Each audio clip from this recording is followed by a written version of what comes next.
Morning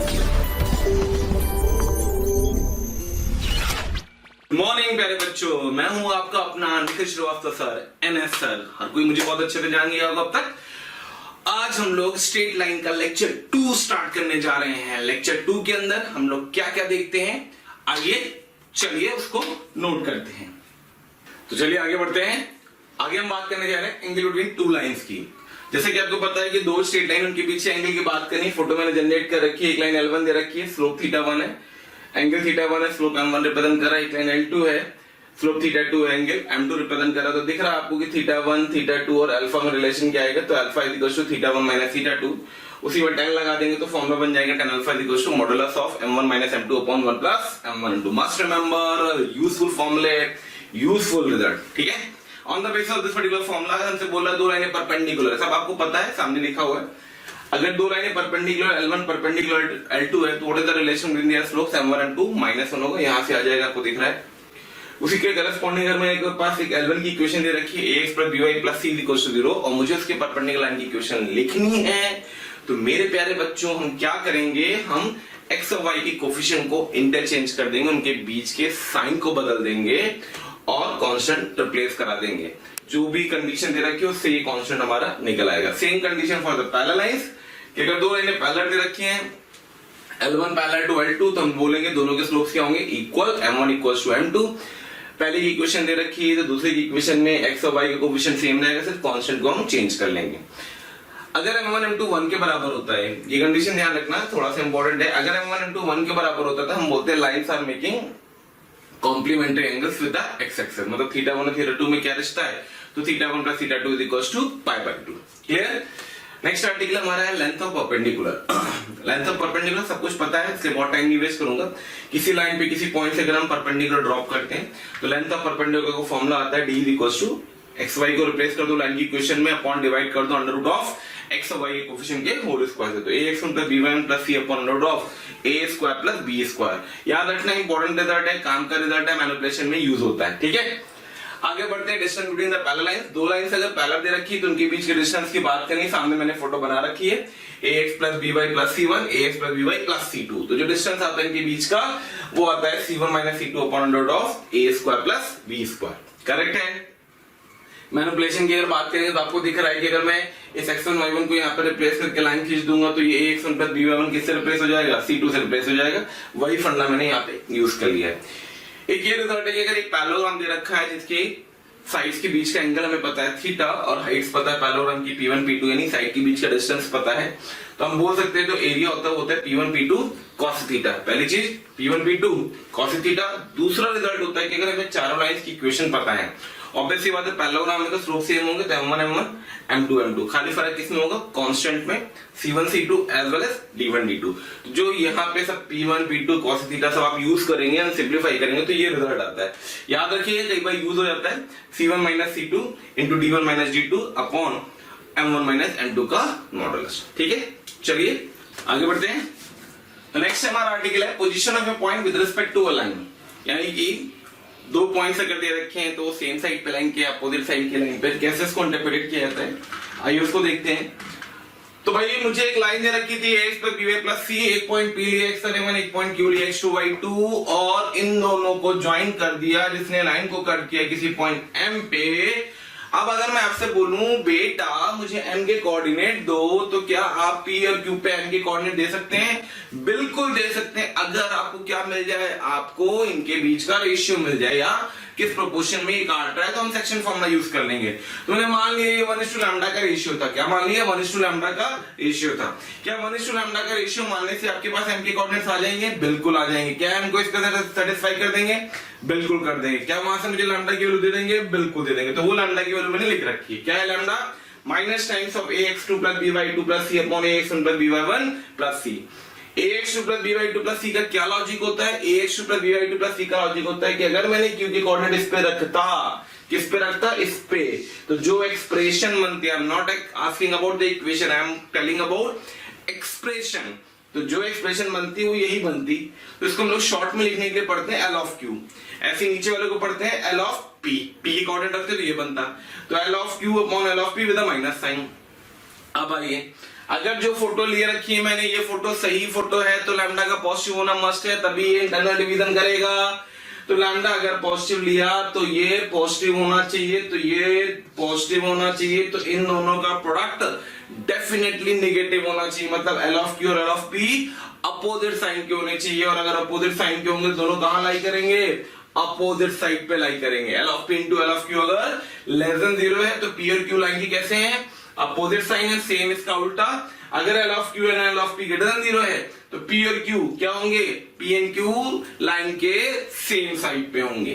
comfortable? तो ये छोटा सा रिजल्ट है, ध्यान रखना, यूज करते भी क्वेश्चंस में। अगर मान लो एक अकेला तन्हा पॉइंट दिया गया है और मुझसे पूछ रहा है उसकी पोजीशन बताओ, तो तन्हा पॉइंट की पोजीशन किसी लाइन के अबाउट निकालने के लिए हमेशा दूसरा एक तन्हा पॉइंट हमेशा मिलता है, और वो दूसरा तन्हा पॉइंट कौन सा होता है? ओरिजिन। क्या होता है? ओरिजिन। तो ओरिजिन पे हम देख करके और पी को देख करके पी की position with respect to the line बता सकते हैं। क्यों? क्योंकि किसी भी लाइन को आप जब 2D में ड्रॉ करते हो तो ओरिजिन तो फिक्स होता है, उसकी पोजीशन तो हमेशा आपको दिखती है। दर्द क्या है? पी की, कि पी लाइन के ऊपर था कि पी लाइन के नीचे था। जैसे मैंने एक फोटो ले रखी है, तो अगर एल ऑफ पी निगेटिव था, एल ऑफ ओ पॉजिटिव था, तो एल ऑफ पी का निगेटिव होना मस्ट है। तो क्यों? क्योंकि दोनों कैसे हैं? अपोजिट साइड पे बैठे हुए। क्लियर? फिर बात आती है कंकरेंसी ऑफ 3 लाइन। बहुत सिंपल सा आर्टिकल है, 3 लाइनें दे रखी है L1 L2 L3, और अगर वो तीनों कंकरेंट है, एक पॉइंट से पास करती हैं, तो हम बोलेंगे उनसे बनने वाला ट्रायंगल का एरिया 0 होगा। ट्रायंगल के एरिया की कंडीशन लगा दी, डिटरमिनेंट 0 होना चाहिए। डिटरमिनेंट मतलब कोफिशिएंट से बनने वाला डिटरमिनेंट। ठीक है, चलिए आगे बढ़ते हैं। हाँ भाई, तो जो पढ़ाई करी गई, जितनी थ्योरी कवर करी अपन ने, आगे बढ़ रहे हैं उस पे और कुछ क्वेश्चन देखते हैं। ठीक है, जेईई मेंस क्वेश्चन में उठा रहा हूं directly. If the line 3x plus 4y minus 24 equals to 0 intersect the x-axis at A and y-axis at B, find the incenter of triangle AOB. Okay.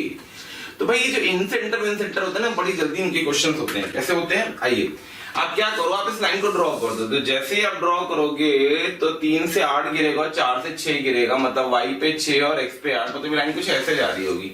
Correct है। इसी कोऑर्डिनेट आ जाएंगे 8,0, इसी coordinate आ जाएंगे 0,6। इसको मैंने b लिख दिया, इसको मैंने a लिख दिया, और इसी कोऑर्डिनेट आ जाएंगे 0,6। अब भाई जो सर्किल होगा, इन सर्किल को कुछ ऐसा बन रहा होगा। करेक्ट है, मान लो बन रहा था। इसका जो इन सेंटर होगा उसके करस्पॉन्डिंग ये भी आर होगा, ये भी आर होगा, ये भी आर होगा। शानदार बात। तो इस सर्किल का इन सेंटर आ जाएगा r, किस क्वाड्रेंट में होगा? फर्स्ट में। अगर फर्स्ट में होगा तो आर का क्या होना मस्ट है? पॉजिटिव। करेक्ट है, ऑप्शन दिए होंगे, बिल्कुल दिए होंगे। अब आपको पता है कि इसके सेंटर से इससे परपेंडिकुलर रेडियस के बराबर होगा, तो मैंने ये CP लिख दिया, तो mod CP equals to R लगा दिया। इसको हम लोग कंडीशन ऑफ टेंजेंसी बोलते हैं। क्या बोलते हैं? Condition of tangency, cot, in short cot. Correct है। इसमें क्या करते हैं कि अगर कोई लाइन किसी सर्किल को टच कर रही होती है तो उसके सेंटर से ड्रॉप किया गया परपेंडिकुलर रेडियस के बराबर होता है। तो सेंटर से ड्रॉप किया गया perpendicular on the line this thing, तो I get the value 3r plus 4r minus 24 divided by 5 का mod equals to r। Clear है? यहां से अब r की वैल्यू को कैलकुलेट करेंगे तो 7r माइनस का 24, दो केसेस बनाते हैं अपन, एक तो बनेगा 5r और एक बनेगा माइनस का 5r। शानदार बात। तो 2r इज इक्वल्स टू 24, तो r इज इक्वल्स टू 12 आएगा यहां से, और यहां से जाएंगे तो 7 5 12, r इज इक्वल्स टू 24, तो r इज इक्वल्स टू 2 आएगा। करेक्ट है। तो यहां से जो सेंटर के कोऑर्डिनेट आ जाएंगे that will be come out to be how much? 12,12, और ये क्या आएगा? सेंटर के कोऑर्डिनेट थे हाउ मच? 2,2। मेरे प्यारे बच्चों, छोटी सी चीजें ध्यान रखना। 12,12 जब आप लोगे, 12,12 जब आप लोगे तो यहाँ पे बैठा होगा।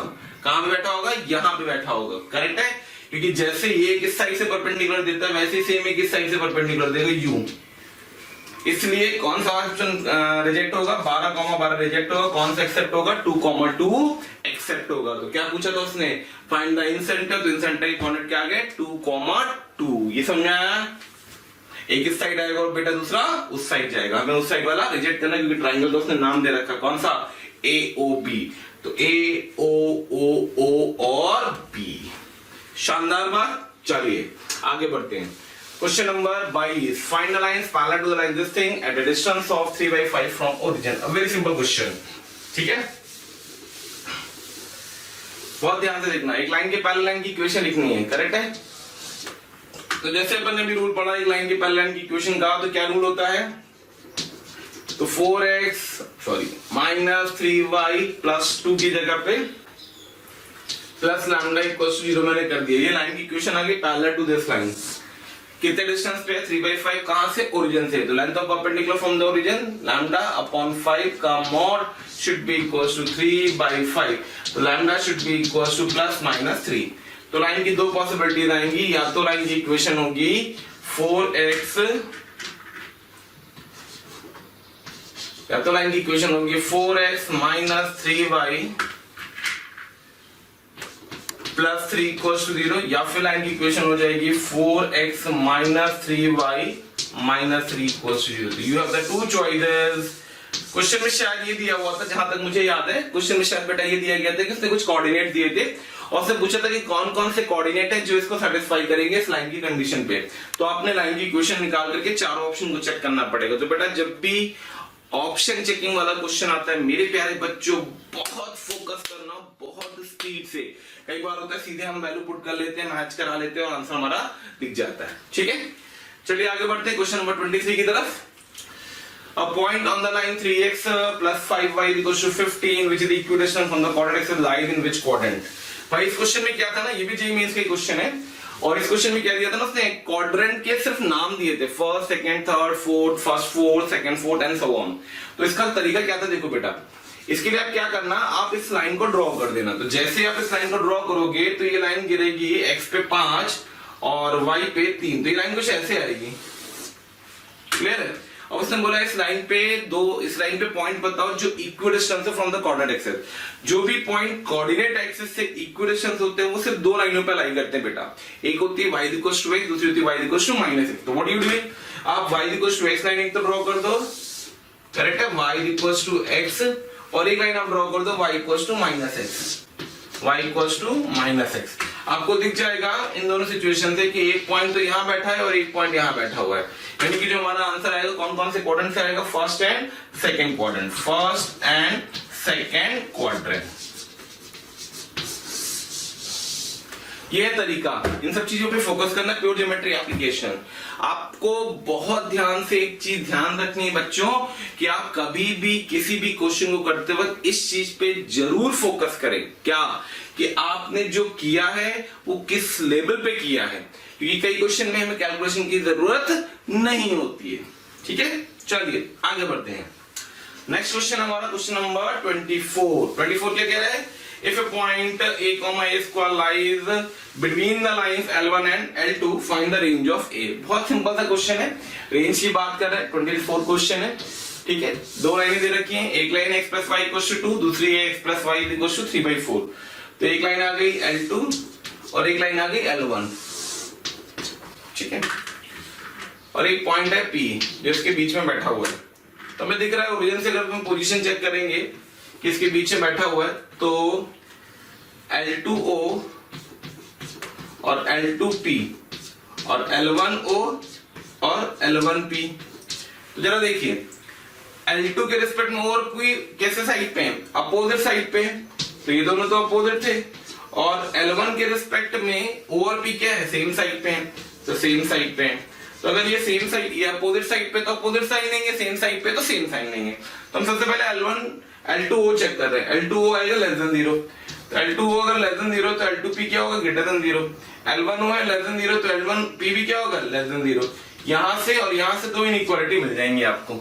ये समझ में क्या किया मैंने भाई, अपने ओरिजिन के रिस्पेक्ट में, लाइन के रिस्पेक्ट में P की पोजीशन चेक करनी थी, तो लाइन के रिस्पेक्ट में मैंने O और P को चेक किया, L1 के रिस्पेक्ट में मैंने O और P को चेक किया, O का साइन चेक किया, P का साइन चेक किया। L1O कैसे नेगेटिव, L2O कैसे नेगेटिव है, 0 0 रख दिया, तो 0 0 रख दिया इस एक्सप्रेशन में, यहां से यहां तक खाली, तो -3 बचा, और -3 लेस देन 0 है। क्लियर है, ये बचेगा -3 which is equals to -3 which is less than 0। ऐसे यहां देखो तो ये बचेगा -2 which is again less than 0। L2P का मतलब है P की कोऑर्डिनेट रख दो, 4a plus 4a square -3 greater than 0। L1P का मतलब है P की कोऑर्डिनेट रख दो, तो a plus a square -2 less than 0।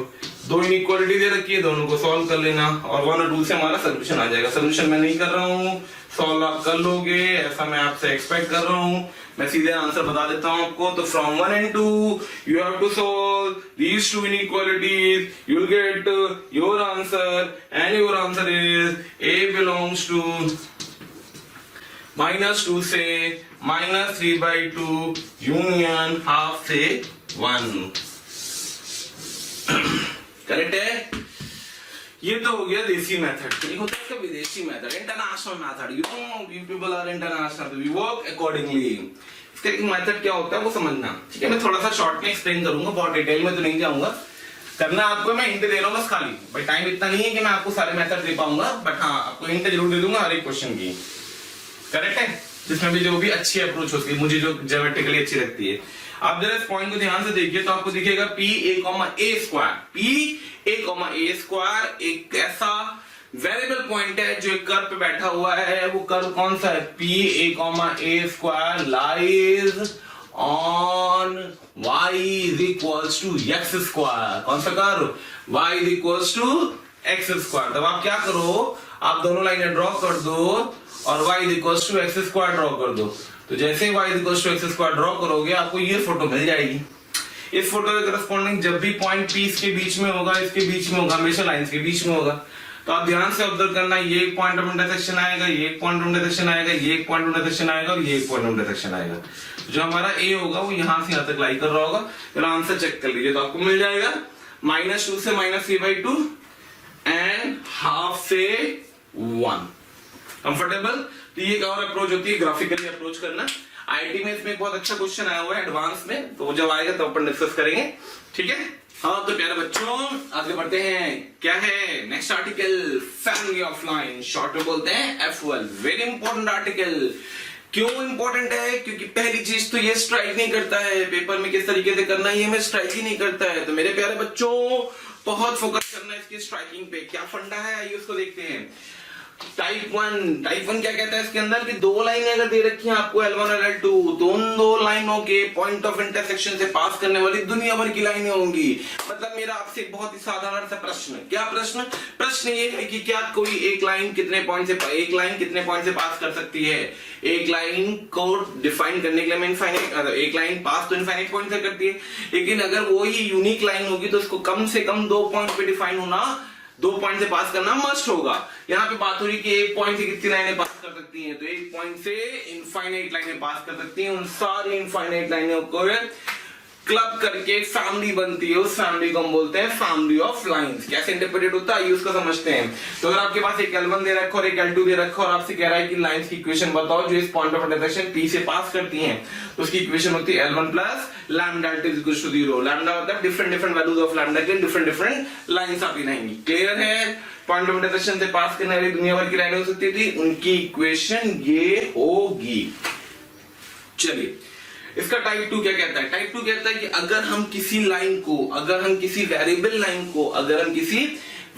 Line को इस फॉर्मेट में सजा लेते हैं, किस फॉर्मेट में? L1 plus lambda L2 is equal to 0 के फॉर्मेट में सजा लेते हैं। अगर हम किसी वेरिएबल लाइन को इस फॉर्मेट में सजा लेते हैं तो हम हमेशा कमेंट कर सकते हैं कि वो लाइन जो होगी वो हमेशा पास करेगी एक फिक्स पॉइंट से। वो फिक्स पॉइंट कौन सा पॉइंट होगा?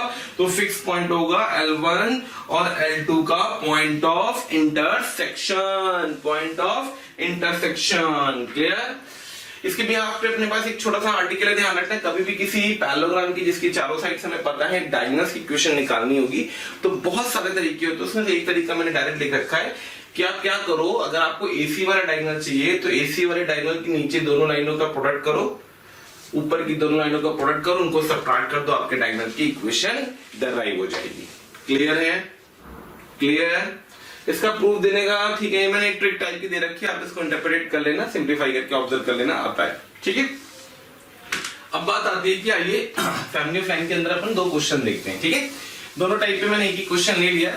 आपको पता है टाइम की शॉर्ट है तो बहुत इलस्ट्रेशन तो अपन नहीं ले पाएंगे, बट फिर भी जितनी कोशिश हो रही उतने इलस्ट्रेशन अपन ले रहे हैं। तो बात शुरू होती है find the line passes through 2, -3 and point of intersection of x plus y plus 4 equal to 0 and 3x minus y equal to 8। उसने बोला है कि एक लाइन है जो इस पॉइंट से पास कर रही है, इनके पॉइंट ऑफ इंटरसेक्शन से पास कर रही है। तो अगर मैं 25 के सोल्यूशन की बात करूंगा मेरे प्यारे बच्चों, तो ध्यान से देखना क्या करा जा रहा है। तो आपसे ये कहा जा रहा है कि इन दोनों लाइन के पॉइंट ऑफ इंटरसेक्शन से लाइन निकालो। तो उस लाइन की इक्वेशन मैंने लिख दी, लाइन की इक्वेशन यूजिंग FOL। तो पहली वाली लाइन प्लस लैम्डा टाइम दूसरी वाली लाइन, कैसे लिखते हैं उसको? तो अपन लिखेंगे पहली वाली लाइन मतलब x plus y plus 4 plus lambda times of दूसरी वाली लाइन। दूसरी लाइन का मतलब हो गया 3x minus y minus 8 equals to 0। अब बात आता है कि लैम्डा कहां से आएगा? तो ये जो लाइन है, ये लाइन एक पॉइंट से और पास करी है। वो कौन सा पॉइंट है?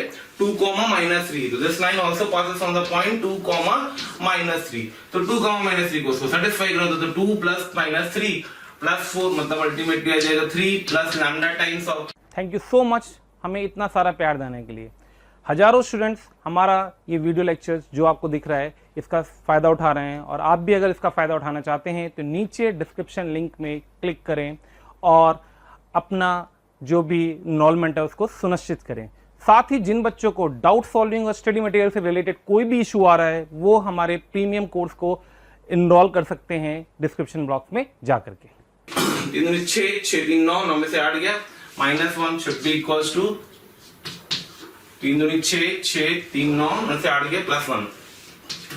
तो लैम्डा इक्वल्स टू आ गया -3। अब लैम्डा -3 आ गया, लैम्डा को पुट कर दो, लाइन की इक्वेशन मिल जाएगी। तो लाइन की इक्वेशन क्या आ जाएगी? तो -3 -9 +1 तो माइनस का 8x, करेक्ट है? माइनस का 3 तो प्लस का 3 प्लस का 1 प्लस का 4y, माइनस का 3 प्लस का 8 प्लस का 24 प्लस का 4 28 इक्वल्स टू 0। क्लियर है? तो लाइन की इक्वेशन आ गई आपके पास, -8x plus 4y plus 28 equals to 0। 2 से डिवाइड करना चाहे तो डिवाइड कर लेना, तो you will get the equation. 4 से इनफैक्ट डिवाइड हो जाएगी, करेक्ट है, ठीक है? कितना सिंपल सा क्वेश्चन था, उसको इंटरप्रेट कर लिया। आइए फैमिली ऑफ लाइन पे बेस्ड एक जेईई मेंस का क्वेश्चन देखते हैं, ठीक है? तो जेईई मेंस का क्वेश्चन क्या कह रहा है बेटा? तो जेईई मेंस का क्वेश्चन कह रहा है consider set off all the lines px plus qy plus r equals to 0 such that 3p plus 2q plus 4r equals to 0. Find the point of concurrency of the line. Again this is an objective question. A option ए दिया हुआ था जो कि correct है, मैंने सीधे उठा लिया इसको, इंस्टेड ऑफ कि मैं सारे ऑप्शन लिख के दिखा था। तो set off all the lines दे रखा है such that this thing equals to 0. Find the, तो देखो ये एक वेरिएबल लाइन को रिप्रेजेंट कर रहा है। तो वेरिएबल लाइन का फॉर्मेट दे रखा है, इसमें आपके पास p q r तीन वेरिएबल चल रहे, नीचे 3p plus 2q plus 4r equals to 0 है। तो इसको करने का क्या तरीका होता है बेटा, उसको समझना। एक सिंपल सा फंडा दे रहा हूं मैं आपको। आपके पास जो लाइन की इक्वेशन है ना, px plus qy plus r equals to 0, और आपके पास जो दूसरी कंडीशन दे रखी है उसको भी यही फॉर्मेट दे दो जिसमें कांस्टेंट का कोफिशिएंट सेम बना दो। तो 3p plus 3/4 plus times p is equals to 2/4 times of q plus r equals to 0। अब ये दोनों अगर सेम चीज को रिप्रेजेंट कर रही हैं तो हम यहाँ से हमेशा कमेंट कर सकते हैं कि ये जो लाइन है वेरिएबल लाइन है, हमेशा एक फिक्स पॉइंट से पास करेगी, और वो फिक्स पॉइंट कौन सा होगा? तो आप इसको इससे कंपेयर करेंगे और आप इसको इससे कंपेयर करेंगे। तो what will get over there? x is equals to 3/4 and y is equals to how much? 1/2। तो ये आपका वो फिक्स पॉइंट आ गया जिस फिक्स पॉइंट से लाइन पास करेगी, दैट इज 3/4, 1/2। कैसे इंटरप्रेट किया जाता है? तो बेटा कुछ नहीं करते इसमें, सिंपल सा फंडा। आप सोचोगे सर ने क्या कर दिया, फटाफट आंसर निकाल दिया, ये अप्रोच होती है बेटा। आप क्या करते हैं, इसको एक तरीके से आप ट्रिक की तरह मानो, ज्यादा बेटर रहेगा आपके लिए, फटाफट भी होगा कि आप गिवन लाइन को गिवन रिलेशन के साथ कंपेयर कर देना। आई रिपीट, गिवन लाइन को गिवन रिलेशन के साथ कंपेयर कर देना विद अ कंडीशन। क्या कि जो भी गिवन लाइन में कांस्टेंट टर्म है, जो भी गिवन लाइन में कांस्टेंट टर्म है, उसका जो भी कोफिशिएंट है वो गिवन कंडीशन में कांस्टेंट टर्म का कोफिशिएंट होना चाहिए। मतलब ये दोनों टर्म सेम होने चाहिए थे। जैसे आप देखिए तो लाइन में 8 दिया था, कंडीशन में 4r दिया था, तो मैंने इसको r बनाने के लिए 4 से डिवाइड कर दिया। कंफर्टेबल। चलिए आगे बढ़ते हैं। फैमिली ऑफ लाइंस कवर होने के बाद अब अपन फैमिली ऑफ लाइन में एक आर्टिकल ले रहे हैं जिसको यूजुअली मैं बोलता हूं ऑप्टिक्स प्रॉब्लम। ये फिजिक्स वाली ऑप्टिक्स प्रॉब्लम्स नहीं है कि अपने फिजिक्स में जो ऑप्टिक्स पढ़ा था मैं वो यहाँ दोबारा पढ़ाने जा रहा हूँ। ना बाबा ना, हम तो गणित के टीचर हैं, तो हम गणित का ही काम करेंगे। तो ऑप्टिक्स प्रॉब्लम्स में क्या होता है, रिफ्लेक्शन की बातें करनी होती है, स्ट्रेट लाइन के रिस्पेक्ट में बहुत सारी चीजें होती है ऑप्टिक्स में। आइए ये करके देखते हैं। तो सबसे पहले मैं बात कर रहा हूँ कि अगर हमें एक लाइन दे रखी है और एक पॉइंट दे रखा है, उस पॉइंट की इमेज उस लाइन के अबाउट निकालनी है या फिर उस पॉइंट से फुट ऑफ एल्टीट्यूड निकालना है। तो एक तो मैथमेटिकल तरीका होता है कि हम इस पॉइंट को मान लें, इन दो इसके परपेंडिकुलर मिड पॉइंट निकाले, लाइन पे सेटिस्फाई कराए एक रिलेशन, इसका स्लोप इसके स्लोप का प्रोडक्ट -1 दूसरा रिलेशन, दो रिलेशन, दो अननोन सॉल्व हो जाते हैं। एक होता है कि हम इसका डायरेक्ट फॉर्मूला यूज कर लेते हैं, फॉर्मूला का डेरिवेशन भी वहीं से आता है, बट ठीक है हमने फॉर्मूला डायरेक्टली याद किया है, मैं आपसे बोलूंगा याद करें। तो याद करने का तरीका होता है कि मान लीजिए आपको अल्फा बीटा चाहिए x1 y1 के रिस्पेक्ट में, x1 y1 की इमेज है alpha beta with respect to the line ax + by + c। तो क्या फॉर्मूला होता है, x1 - alpha by a, y1 - beta by b equals to minus का 2 times of ax1 + by1 + c upon a² + b²। ये line तो perpendicular का जैसा formula है, ये नहीं बोलूंगा वही फॉर्मूला है, जैसा फॉर्मूला, बस नीचे रूट नहीं आता है, बाहर -2 बैठाते जब हमें रिफ्लेक्शन पॉइंट चाहिए। और अगर मैं फुट ऑफ एल्टीट्यूड चाहिए तो सेम फॉर्मूला लगेगा, x1 - h के चाहिए के बाद, तो x1 - h upon a, y1 - k upon b equals to minus का ax1 + by1 + c upon a² + b²। Comfortable, clear? तो ये दोनों फॉर्मूले आपको रटे होने चाहिए, बहुत इंपॉर्टेंट फॉर्मूले हैं, कई बार हम लोग डायरेक्टली यूज कर लेते हैं, रिफ्लेक्शन में जरूरत नहीं पड़ती कि हम आगे बढ़े। फिर बात आती है किस तरीके से रिफ्लेक्शन को और हम ऑब्जर्व कर सकते हैं स्ट्रेट लाइन के रिस्पेक्ट में इन ए ट्रायंगल। तो अगर ट्रायंगल के हमें परपेंडिकुलर बाइसेक्टर्स की इक्वेशंस पता है, परपेंडिकुलर बाइसेक्टर की इक्वेशंस पता है, लेट अस अज्यूम मुझे L1 पता है, लेट अस अज्यूम मुझे L2 पता है, तो मुझे L1 पता है और मुझे L2 पता है, तो ये परपेंडिकुलर बाइसेक्टर है, तो इसके रिस्पेक्ट में अगर वर्टेक्स की इमेज निकालोगे हो तो दूसरे वर्टेक्स पर लाई करेंगे, मतलब A की इमेज B होगी और A की इमेज C होगी with respect to the line L2 with respect to the line L1 respectively. Clear? तो L1 के रिस्पेक्ट में A की इमेज B आएगी और L2 के रिस्पेक्ट में A की इमेज C आएगी। तो कई बार ऐसा होता है कि हमें एल्टीट्यूड की इक्वेशन पता होती है, वर्टेक्स पता होता है, इमेज का फॉर्मूला लगा करके दोनों बेस के कोऑर्डिनेट निकाल के लाइन की इक्वेशन निकाल सकते हैं। ठीक है, फिर नेक्स्ट पॉइंट हमारे पास आता है कि अगर हमें इसी तरीके से कुछ और दिया हो ट्रायंगल के अंदर, कुछ और निकालना हो, जैसे वर्टेक्स ए दे रखो और एंगल बाइसेक्टर्स की इक्वेशन दे रखी है, लेट अस अज्यूम बी की भी दे रखी है, सी की भी दे रखी है, मैंने बी की फोटो बनाई है सिर्फ साफ सुथरा दिखने के लिए। तो बी अगर एंगल बाइसेक्टर का काम कर रहा है तो इसके अबाउट, इस एंगल बाइसेक्टर के about I consider this again as L1, तो इस L1 के अबाउट जो ए की इमेज होगी वो a' होगी और वो हमेशा करस्पॉन्डिंग बेस पे लाई करेगी। इसी तरीके से अगर मैं दूसरा बाइसेक्टर ले लेता है यहाँ से सी से पास करने वाला जो बाइसेक्टर है, तो इसके करस्पॉन्डिंग जो ये इमेज आएगी यहाँ लाई करेगी A'। करेक्ट है? अगर मैं इसको मिरर की तरह ट्रीट कराऊंगा तो बेटा जब मुझे A मिल जाएगा, A' मिल जाएगा, A' मिल जाएगा, तो अपने आप B की इक्वेशन आ गई, B आ गया, C आ गया, जो कैलकुलेट करना है कैलकुलेट कर सकते हो। ठीक है, फिर एक पॉइंट आता है कि किसी ट्रायंगल में ऑर्थो सेंटर की image with respect to the side corresponding circumcircle पे लाई करती है। ये उसकी फोटो कि किसी ट्रायंगल ABC का ऑर्थो सेंटर H की इमेज बेस BC के अबाउट यहाँ पे होगी, बेस AC के अबाउट यहाँ पे कहीं होगी और बेस AB के अबाउट यहाँ पे कहीं पे होगी। तो जो ये ट्रायंगल था ABC, इसका जो ये सर्कम सर्किल है, तो जो ऑर्थो सेंटर की इमेज है वो हमेशा सर्कम सर्किल पे लाई करती है which is H'। Comfortable, clear, याद रहेगा। अब याद ही रखो चीजों को, मैं बार बार आपसे बोल रहा हूँ क्यों आ रहा है। आप चाहो तो इसमें प्योर ज्योमेट्री लगा सकते हो, जैसे आप देखना चाहते हो मैं आपको दिखा देता हूँ। इसको इससे ज्वाइन कर दो खचाक, जब आपने इसको इससे ज्वाइन किया ये 90 ये 90 करेक्ट है, ये इसकी इमेज है, हमको इसको यही प्रूफ करना है कि दोनों बराबर है।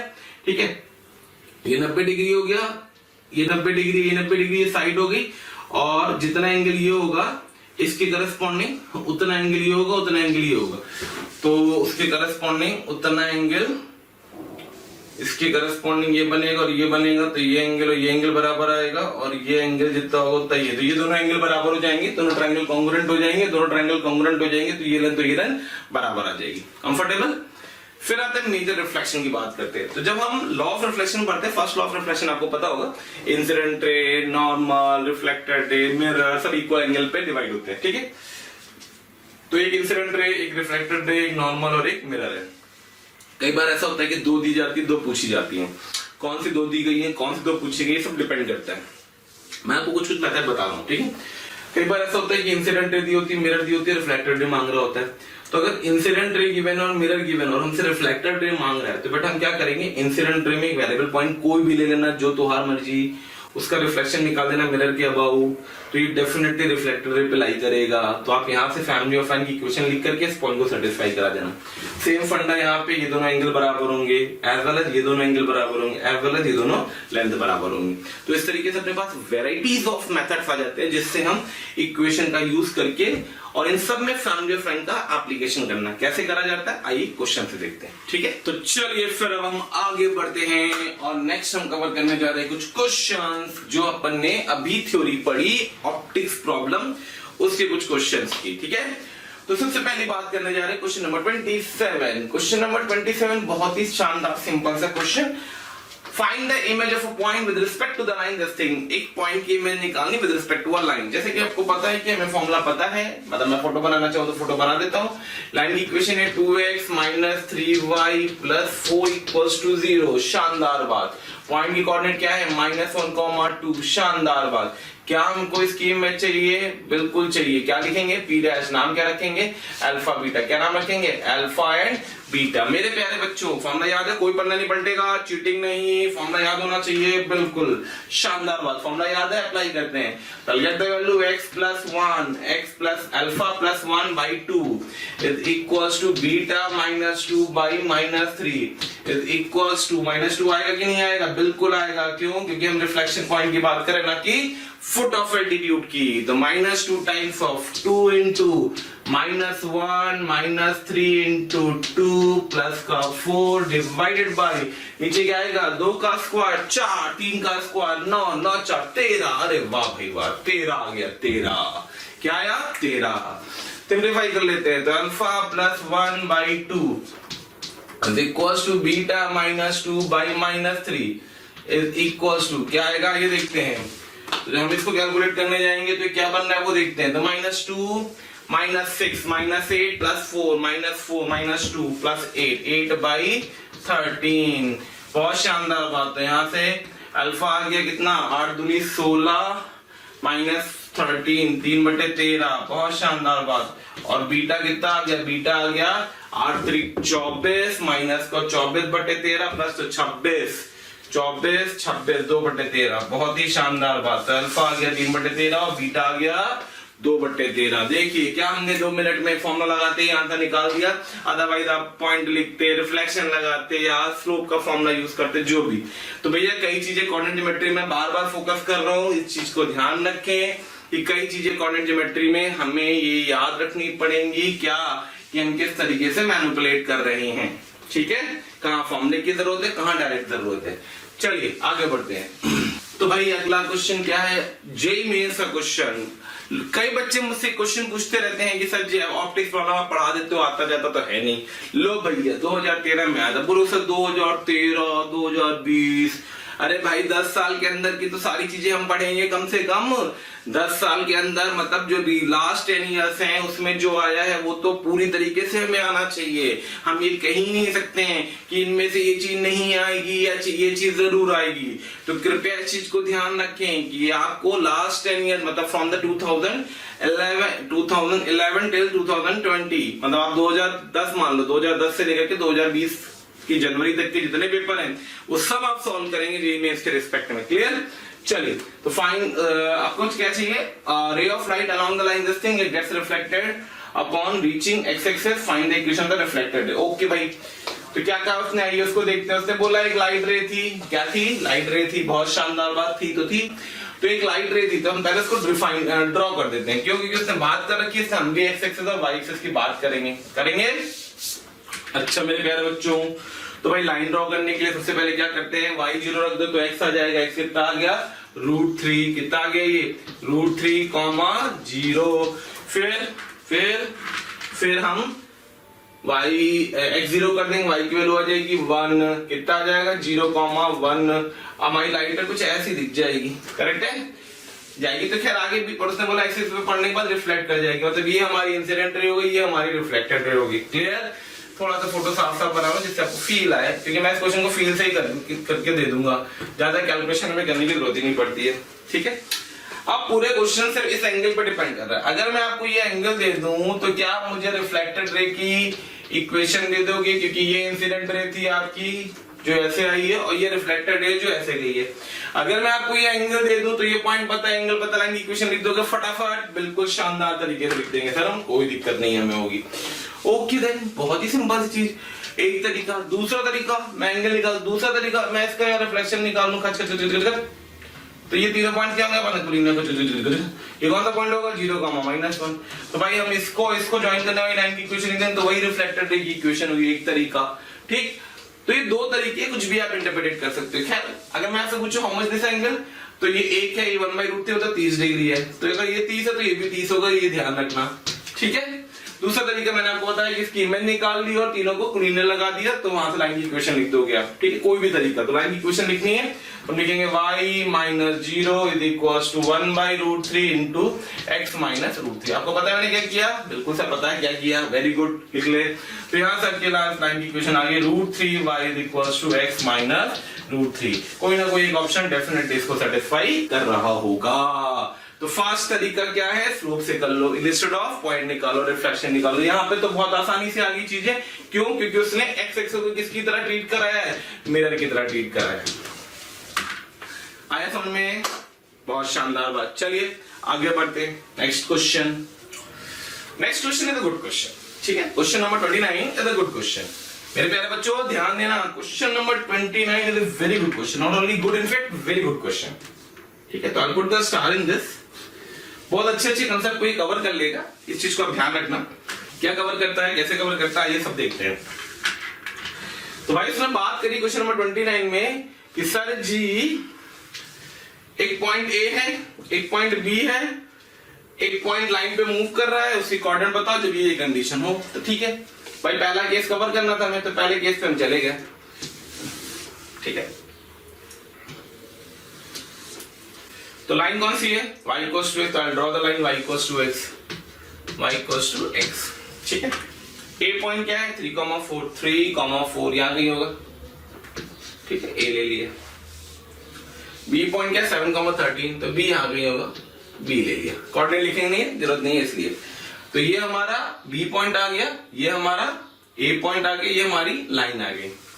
उसने बोला है PA प्लस PB मिनिमम। तो भाई ट्रायंगल इनइक्वालिटी क्या कहती है? आइए उस कंसेप्ट को समझ लेते हैं। तो ट्रायंगल इनइक्वालिटी ये कहती है कि अगर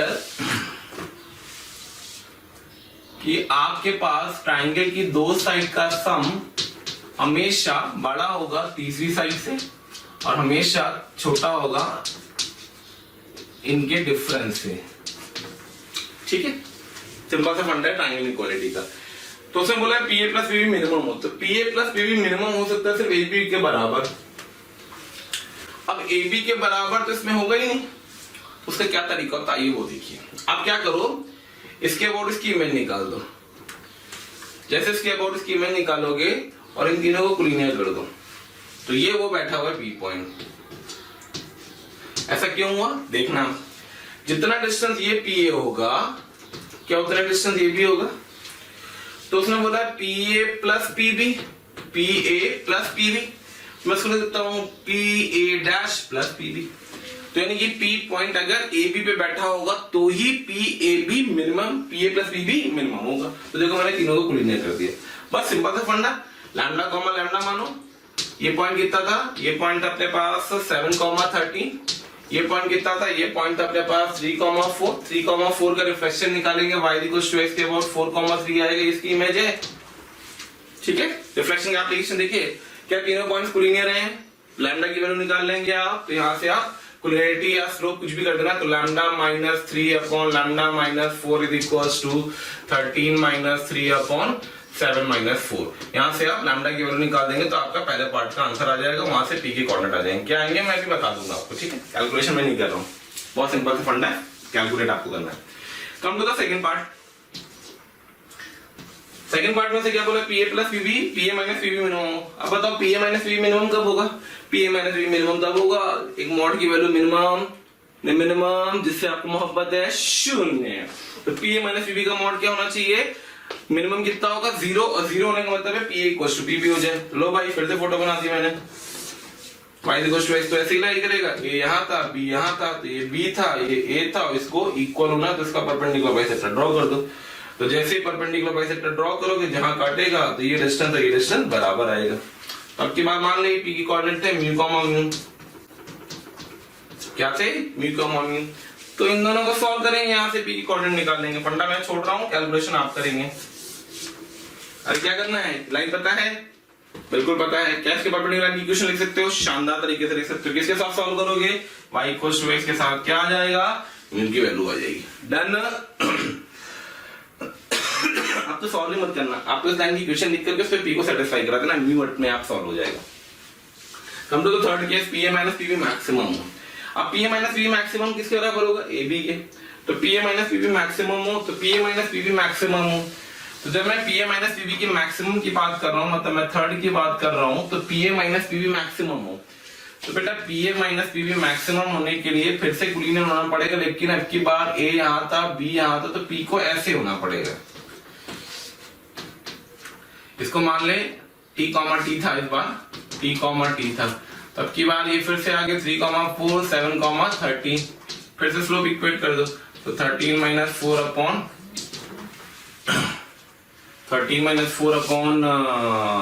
7 minus 3 is equals to t minus 4 upon t minus 3। भाई यहाँ से टी सॉल्व हो जाएगा, यहाँ से पी आ जाएगा आपका। तो ये मैंने आपको जो क्वेश्चन कराया, ये बहुत ही कंसेप्चुअल क्वेश्चन है, अच्छे से इसको रिवाइज करना। ट्रायंगल इनइक्वालिटी का एप्लीकेशन था, किस तरीके से वर्कआउट करते कोई भी एक पर्टिकुलर पार्ट किसी भी एग्जाम में आपसे पूछा सकता है। अच्छा क्वेश्चन है, अच्छे से रिवाइज करना, ठीक है। आइए फिर आगे बढ़ते हैं। The next article is shifting of origin and, या इसी को हम लोग बोलते हैं ट्रांसलेशन ऑफ एक्सेस। मतलब एक्सेस को ऐसे पकड़ के, ये एक्स एक्सेस थी, वाई एक्सेस थी, और इसको पकड़ के हमने हल्का सा शिफ्ट कर दिया, यानी कि हमारा जो पुराना ओरिजिन था वो किसी नए पॉइंट पे चला गया, ए कॉमा बी पे, ठीक है। तो ये हमारी पुरानी एक्स एक्सेस थी, पुरानी वाई एक्सेस थी, हमारी नई एक्स एक्सेस है, नई वाई एक्सेस। जैसे आप लोग फिजिक्स पढ़ते हैं ना, फ्रेम ऑफ रेफरेंस पढ़ा है, याद है, आता है, बिल्कुल आता होगा। ट्रेन पेड़ पे चल रही है, सॉरी आदमी ट्रेन पे खड़ा है, ट्रेन चल रही है तो पेड़ पीछे जा रहा है, और बाहर खड़ा है तो पेड़ रुका हुआ है, रिस्पेक्टिव। खैर वो तो फिजिक्स की बात हो गई, और आप सब तो इंटेलिजेंट हैं फिजिक्स में। खैर तो पॉइंट पी लिया गया, पुरानी एक्सिस की करस्पॉन्डिंग से कोऑर्डिनेट x, y, और नई एक्सिस के करस्पॉन्डिंग से कोऑर्डिनेट है कैपिटल X कैपिटल Y। आइए डेरिवेशन देख लेते हैं, सिंपल सा है। यहां से यहां तक के डिस्टेंस को उसने कैपिटल X बोला, यहां से यहां तक के डिस्टेंस को अगर मैं इस फ्रेम ऑफ रेफरेंस में इसको पढ़ूंगा तो ये b को रिप्रेजेंट करेगा, और पुराने फ्रेम ऑफ रेफरेंस इसको पढ़ूंगा तो ये कैपिटल Y होगा, और ये y को रिप्रेजेंट करेगा, ठीक है। तो यहाँ से capital Y plus b y के बराबर आ गया, small y equals to capital Y plus b. तो कैपिटल Y की वैल्यू होगी स्मॉल y माइनस बी, और सिमिलरली कैपिटल X की वैल्यू हो जाएगी स्मॉल x माइनस ए। तो ये फॉर्मूला है, सिंपल है, डेरिवेशन है, याद होना चाहिए, अच्छा है, यूजफुल आर्टिकल है। कई बार ऐसा होता है कि शिफ्टिंग ऑफ ओरिजिन से हम बहुत सारे क्वेश्चन को वर्कआउट कर लेते हैं, बहुत सारे मतलब बहुत सारे, ठीक है। आगे बढ़ते हैं। उसे बोला एरिया द फिगर, किसी भी फिगर का एरिया, जैसे मैंने फोटो ले रखी है, अगर मैंने एक ट्रायंगल ले रखा है, मैं यहाँ पे खड़ा करके इसका एरिया मांगूंगा तो भी 2 आएगा, और यहाँ पे खड़ा होकर इसका एरिया मांगूंगा तो भी 2 आएगा, करेक्ट है। तो area of a figure and slope of a line, line को देखो, ये एक लाइन दे रखी थी, यहाँ पे भी एंगल अल्फा बना रही है, यहाँ पे भी एंगल अल्फा बना रही है, क्योंकि दोनों आपस में क्या है, पैरेलल।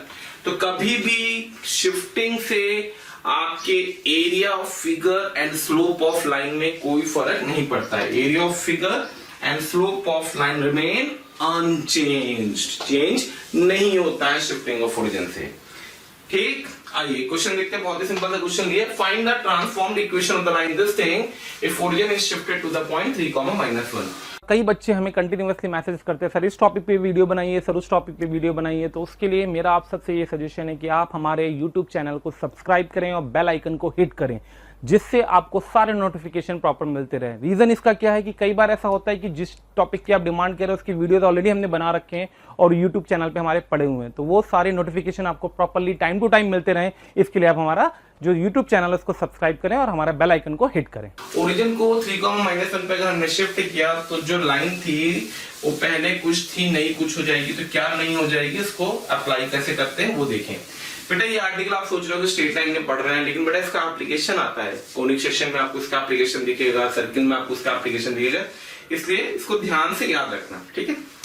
तो ओरिजिन को शिफ्ट किया गया 3, -1 पे, यानी कि जो स्मॉल x था वो हो गया capital X minus capital X plus a की वैल्यू हो जाएगी 3, और स्मॉल y इक्वल टू हो जाएगा कैपिटल Y प्लस b मतलब -1। तो यहां से जो लाइन की इक्वेशन थी आपके पास पुरानी, वो लाइन की इक्वेशन थी 2 into स्मॉल x माइनस का 3 into स्मॉल y प्लस का 5 इक्वल टू 0। अब आप स्मॉल x से स्मॉल y की वैल्यू को यहां से रिप्लेस कर दो। स्मॉल x से स्मॉल y की वैल्यू को अगर हम यहां से रिप्लेस कर देते हैं तो what I get it over there, 2 times of capital x plus 3 minus का 3 times of capital y -1 plus का 5 इक्वल टू 0। तो नई लाइन की इक्वेशन आ जाएगी, इसको भी मैं कैपिटल L से रिप्रेजेंट करा देता हूं। तो I'll get the value 2 times of capital X minus 3 times of capital Y ये बनेगा 3 दूनी 6, 3 9 5 14, तो प्लस का 14 इक्वल्स टू 0। मेरे प्यारे बच्चों, तो आपकी जो पुरानी लाइन थी वो लाइन नई लाइन में कैसे कन्वर्ट होगी, तो उस नई लाइन की इक्वेशन ये आ गई। अगर मैं आपसे बोलूं what is the slope of this line, तो your answer should be 2/3। Slope of this line, your answer should be 2/3। तो वही चीज मैंने आपको बताई थी कि शिफ्टिंग से क्या नहीं फर्क पड़ता है, शिफ्टिंग से कभी भी स्लोप ऑफ लाइन में फर्क नहीं पड़ता है। कंफर्टेबल? तो आगे बढ़ते हैं the next article and hopefully the last article of the straight line. कौन सा? Angle bisector lines. Angle bisector, बेटा ये थोड़ा सा पता नहीं क्यों बच्चों से मेरी जब बात होती है, कई सालों से मैं पढ़ा रहा हूं, तो कई साल मतलब कई साल हो गए मुझे पढ़ाते हुए, तो जब मैं बच्चों से बात करता हूं स्ट्रेट लाइन के रिगार्डिंग, तो मेरे प्यारे बच्चे आप भी वही सोचते होंगे शायद, इसीलिए मैं आपके साथ डिस्कस करना चाह रहा हूं कि सर बेटा स्ट्रेट लाइन में क्या, सर स्ट्रेट लाइन बाकी सब तो अच्छा लगता है, पर सर वो जो एंगल बाइसेक्टर आता है ना बहुत पेन कर देता है, समझ में नहीं आता कब प्लस साइन के साथ खोलना है, कब माइनस साइन के साथ खोलना है। तो मैं ये जो बताने जा रहा हूं इसको बहुत ध्यान से आप देखना, बहुत अच्छे से समझना और प्रॉपरली नोटिस करना एक एक पॉइंट को। सब मैंने लिख दिया बोर्ड पे, अब अपन एक एक करके एक्सप्लेन करेंगे। मैं आपका लिखने से आपका सारा टाइम सेव कर रहा हूं, जितना मैक्सिमम कवर कर सकता हूं मैं उतना कवर करूंगा इन 2 लेक्चर्स में, ठीक है। आइए तो हम बात करने जा रहे हैं एंगल बाइसेक्टर की। तो एंगल बाइसेक्टर क्या होता है, कैसे इंटरप्रेट होता है, कैसे कैलकुलेट होता है, क्या क्या उसके कंडीशन आती है, सब अपन ने वर्कआउट कर रखा है। 2 लाइनें मैंने आपको दे दी, a1x + b1y + c1 = 0, a2x + b2y + c2 = 0। I'll draw these 2 lines, L2 L1, इनके बाइसेक्टर्स ड्रॉ कर दिए b1 और b2। बाइसेक्टर मतलब एंगल बाइसेक्टर। एंगल बाइसेक्टर के बीच का एंगल कितना होता है? बहुत शानदार बात, 90 डिग्री होता है। बिल्कुल करेक्ट है जवाब। बच्चे भी सोच रहे होंगे सर मैं सोचता दोस्तों उससे पहले तो आप आंसर बोल देते हो। बेटा ये बहुत फास्ट चीज है, पता होना चाहिए, क्लियर। तो एंगल बाइसेक्टर के बीच एंगल 90 डिग्री होता है। हमने एक मैनिपुलेट कर लिया, दूसरे के में जरूरत नहीं होती है, ठीक है। तो एक बाइसेक्टर b1 था, दूसरा बाइसेक्टर b2 था। तो लोकस निकालने के हमने b1 का लोकस चाहिए था, तो मैंने एक पॉइंट r ले लिया, लोकस याद है पढ़ा चुके हैं, ठीक है। r पॉइंट ले लिया, कोऑर्डिनेट x, के मान लिया, r से length of perpendicular d1, length of perpendicular d2, दोनों को इक्वेट कर दिया, डिस्टेंस फॉर्मूला लगा करके मॉडुलस में आएगा, मॉडुलस हटा दिया, +-1 लग गया। तो प्लस लगते ही ये हमारे पास बाइसेक्टर की इक्वेशन आ गई। कुछ नहीं है, दोनों पे लेंथ ऑफ परपेंडिकुलर का फॉर्मूला लिखना है, सिंपल सा। अब एक प्लस साइन के साथ खुलेगा तो हो सकता है वो b1 को रिप्रेजेंट करे, एक माइनस साइन के साथ खुलेगा तो हो सकता है वो b2 को रिप्रेजेंट करे, या उल्टा, ठीक। अब बात आती है सर हमें कैसे पता चलेगा कि कौन सा प्लस के साथ खोलना है, कौन सा माइनस के साथ खोलना है। तो उन सबके लिए कुछ बेसिक कंसेप्ट होते हैं। क्या बेसिक कंसेप्ट होते हैं? जो आपसे पूछा जाता है। अगर वो आपसे बाइसेक्टर की बात करेगा तो कॉमन सी बात है कि आप एक बार प्लस साइन के साथ आंसर लिख के दोगे और एक बार माइनस साइन के साथ। लेकिन अगर वो आपसे ये सारी चीजें पूछता है जो मैंने बोर्ड पे नोट पे लिखी है, 2 पॉइंट लिखे नोट पे, दोनों को ध्यान से देखना। पहला पॉइंट मैंने क्लब किया है ऑलरेडी 2 पॉइंट को, ठीक है। शॉर्ट में कैसे डिटेल करेंगे, तो बाइसेक्टर बताना है जो कंटेनिंग ओरिजिन को कंटेन करे, and acute and obtuse angle bisector कौन सा होगा। मतलब वो बाइसेक्टर बताओ जो एक्यूट एंगल बाइसेक्टर हो, वो बाइसेक्टर बताओ जो ऑब्ट्यूज एंगल बाइसेक्टर हो। तो बेसिकली हम लोग 3 चीजें पढ़ने जा रहे हैं। पहली, the equation of the bisector containing origin. दूसरी, the equation of the bisector of acute angle. तीसरी, the equation of bisector of obtuse angle. अब पहला जो पॉइंट है उसको समझना, containing origin, bisector containing origin का लॉजिक। बाइसेक्टर कंटेनिंग ओरिजिन का लॉजिक ये नहीं होता है कि ओरिजिन को सेटिस्फाई करे। बाइसेक्टर कंटेनिंग लॉजिक का मतलब होता है, जब मैं इन 2 लाइनों को देख रहा हूं L1 L2 को, तो देखो ये लाइनों ने इस पूरे कोऑर्डिनेट प्लेन को 4 हिस्सों में डिवाइड किया। पहला हिस्सा, दूसरा हिस्सा, तीसरा हिस्सा और चौथा हिस्सा। तो जिस हिस्से में ओरिजिन लाई कर रहा है, देखो मैं सामने करके दिखा रहा हूं, ये वो हिस्सा है जिसमें ओरिजिन लाई कर रहा है। इस हिस्से को बाइसेक्ट करने वाला बाइसेक्टर ये वाला है, करेक्ट है। तो इस हिस्से को बाइसेक्ट करने वाला बाइसेक्टर B2 है। तो B2 is the bisector which is, ये देखो ओरिजिन बैठा हुआ है हमारा, तो B2 is the bisector which is containing what, origin, correct है। तो फोटो तो बनाते नहीं है, हर बार के हम सब फोटो बना के चेक करेंगे। तो कैसे चेक किया, तो उसके स्टेप को समझिए। आपको सबसे पहला काम करना है, जो इक्वेशन दे रखी, कौन सी इक्वेशन, लाइन की इक्वेशन, उसमें C1 C2 को पॉजिटिव बना दो। C1 C2 को पॉजिटिव बनाने का मतलब है कि हाँ मान ले लिखी है, C1 C2 को पॉजिटिव बनाने का क्या मतलब है, ये शॉर्ट में समझा देता हूं। तो C1 C2 को पॉजिटिव बनाने का मतलब है कि अगर आपके पास एक लाइन की इक्वेशन गिवन है 2x + 3y - 5 = 0, तो हम इसको पॉजिटिव बनाना, तो हम कुछ नहीं, हम इसको ऐसे पढ़ लेंगे बस, -2x - 3y + 5 = 0। लो मेरा C1 पॉजिटिव बन गया। अरे बन गया, बिल्कुल बन गया। तो ये फंडा होता है C1 C2 को पॉजिटिव बनाना। तो आप C1 C2 को पॉजिटिव बना करके बाइसेक्टर की इक्वेशन लिख दो। अगर आपने C1 C2 को पॉजिटिव बना करके बाइसेक्टर की इक्वेशन लिख दी, तो जो प्लस साइन के साथ बाइसेक्टर आया होगा, जो प्लस साइन के साथ बाइसेक्टर आया होगा, वो हमेशा ओरिजिन कंटेन करेगा, ये याद रखना। ये फॉर्मुलेटिक कंसेप्ट हो गया। क्यों करता है, लॉजिक होता है उसके पीछे। I am not going to discuss too much logics over here right now, ठीक है। You should have to be recall and see how we can working on the questions, ठीक है। तो bisector containing origin, bisector containing origin, acute angle, obtuse angle bisector की बात करनी, तो अपन ने C1 C2 को पॉजिटिव बनाया। C1 C2 को पॉजिटिव बना करके जो प्लस साइन के साथ बाइसेक्टर आएगा, वो बाइसेक्टर ओरिजिन को कंटेन करेगा। करेक्ट। चलिए अब बात आती है एक्यूट और ऑब्ट्यूज एंगल बाइसेक्टर कैसे निकाले। तो भाई एक्यूट और ऑब्ट्यूज एंगल बाइसेक्टर के लिए क्या करो, एक स्टेप पहला वाला तो करना ही करना है, क्या, C1 C2 पॉजिटिव। उसके बाद आप चेक करो इसका साइन, किसका साइन, कोफिशिएंट्स के प्रोडक्ट का, x के कोफिशिएंट का प्रोडक्ट प्लस y के कोफिशिएंट का प्रोडक्ट। तो a1 a2 plus b1 b2, x के कोफिशिएंट का प्रोडक्ट प्लस y के कोफिशिएंट का product, a1 a2 plus b1 b2। अगर वो पॉजिटिव आ जाएगा तो प्लस वाला ऑब्ट्यूज होगा, अगर वो नेगेटिव आएगा तो माइनस वाला ऑब्ट्यूज होगा। पॉजिटिव तो प्लस ऑब्ट्यूज, नेगेटिव तो माइनस ऑब्ट्यूज। और अगर वो जीरो आ गया तो जो दो लाइनें आपको दे रखी थी वो परपेंडिकुलर लाइंस हो जाएंगी। क्या होता है, कैसे इंटरप्रेट होता है, again I am not going to discuss about all this thing, ठीक है। फिर नेक्स्ट पॉइंट आता है equation of a bisector containing R। जैसे हम लोगों ने यहाँ ओरिजिन की बात की, वैसे यहाँ एक पॉइंट की बात करनी है। इसको कैसे चेक किया जाता है, तो आपके पास जो दो लाइन की इक्वेशन दे रखी थी L1 और L2, L1 और L2 जो मैंने यहाँ लिखी थी, हटा दी इसको, L1 L2, उसमें आप R के कोऑर्डिनेट को रख दो, एक्सप्रेशन निकाल लो, उन दोनों का मल्टीप्लिकेशन कर दो, उन दोनों का मल्टीप्लिकेशन कर दो। अगर वो पॉजिटिव है तो प्लस वाला R को कंटेन करेगा, और अगर वो नेगेटिव है तो माइनस वाला R को कंटेन करेगा। Repeat, position of a point, equation of the bisector containing a point की अगर बात करते हैं, जैसे ओरिजिन की बात कर रहे हैं, वैसे पॉइंट भी कर सकता है। तो हम क्या करते हैं, लाइन की इक्वेशंस में R की कोऑर्डिनेट को रखते हैं।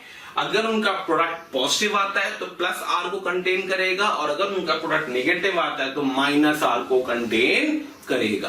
क्लियर, पक्का।